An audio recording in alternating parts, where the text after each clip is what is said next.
मोठी बातमी समोर येते। तुळजाभवानी मंदिरामध्ये आता हाय अलर्ट। भाविकांची तपासणी केल्यानंतरच दर्शन मिळणार आहे। भाविकांच्या बॅग आणि पर्स इतर साहित्यांची आता कडक तपासणी केली जाते।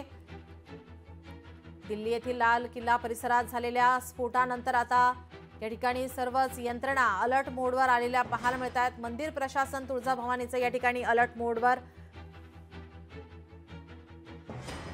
देशातील आता महत्त्वाच्या तीर्थक्षेत्रांना सुरक्षेच्या कारणास्तव हाय अलर्ट देण्यात आलेला आहे। महाराष्ट्राची कुलस्वामिनी आई तुळजाभवानी मंदिरामध्ये कडक सुरक्षा पाहायला मिळते। देशाच्या कानाकोपऱ्यातून भाविक या ठिकाणी दर्शनासाठी येतात, मात्र त्यांना प्रवेश देताना पूर्णपणे तपासणी केली जाणार आहे।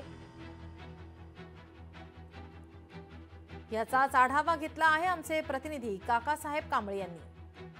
दिल्लीमध्ये झालेल्या स्फोटाच्या पार्श्वभूमीवर देशात हाय अलर्ट जारी केला असताना आता महाराष्ट्राची कुलस्वामिनी आई तुळजाभवानीच्या मंदिरात देखील सिक्युरिटी आता वाढवण्यात आलेली आहे।